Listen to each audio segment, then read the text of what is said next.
If you're a teenager and you think you're getting stressed out a lot, this video is for you.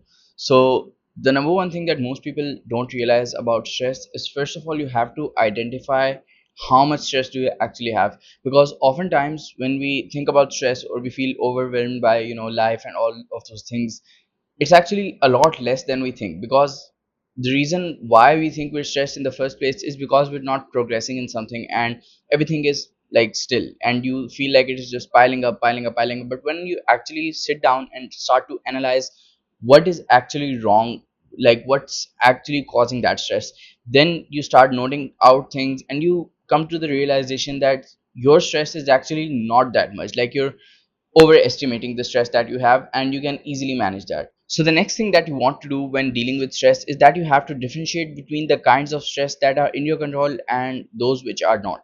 So if you're a teenager and there's an example of stress, you can say like your family is financially struggling. So this is the kind of stress that if you're a teenager, you're most likely not going to be able to do anything about it. So but rather, if there's another kind of stress which is like you're failing at school, this is a kind of stress that you can actually do something about, because you can like study and get good grades, and then that kind of stress will go away.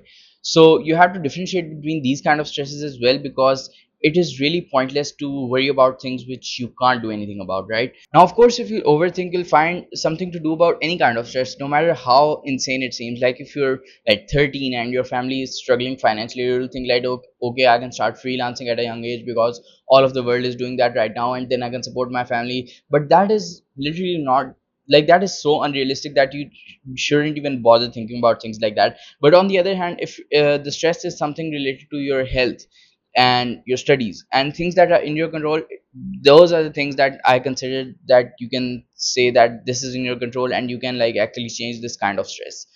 So the next thing is, once you have differentiated between the kinds of stress that you can control and the kind that you can't, then there's just no point in thinking about the ones you can't. But now we're gonna talk about the kinds of stress that you can control and how you're gonna go about doing that. So the first thing that you need to realize is that stress is caused by inaction.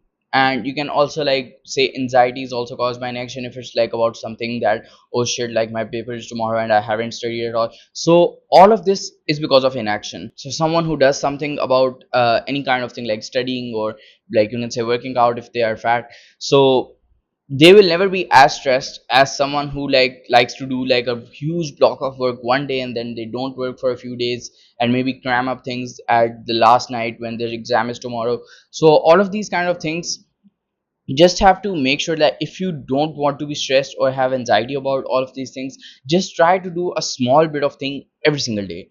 Like, even if you have holidays, like if like for just for an example, let's say you're stressed about studying and exams. So even if you have holidays, and even if like you're starting a new session and you know that exams are like 7 or 8 months away, you still need to study a little bit every single day. Like, it can be even as low as 20 to 25 minutes a day. And in that time, if you already know everything that you've currently done, because at the start of session all of those things are like really small, there's not a lot of work that you have to catch up on, just start revising the whole thing. Or if you like really want to go one step ahead, you can start like actually learning the new material, not directly from school but from online. And like, I'm really considering that for my second year of A level as well, because like no matter what you're learning, if you learn it twice, like, have an extra brain, it's gonna be better in your brain anyway. So that's what I would do if I was stressing over something like that, is do a small amount of that thing every single day, and you have to do it consistently. And the last tip that I can give you is just go out in the sun every single day. Like, no matter if you're like if you are working a 9 to 5 or anything, just go out for a walk. And like, there's scientific studies based on this thing, that when you go out in nature and see trees, or just view something really really far away, like even the sky, then that is scientifically proven that it reduces your stress and calms your body. So those are all the things that I would do if I was stressing as a young teenager. And in short, it's like differentiate between the things that are causing you stress, make sure that you're not overestimating your stress, and then basically just start taking action on the things that are causing you stress, which are in your control, and just forget about the other ones and do not think about them.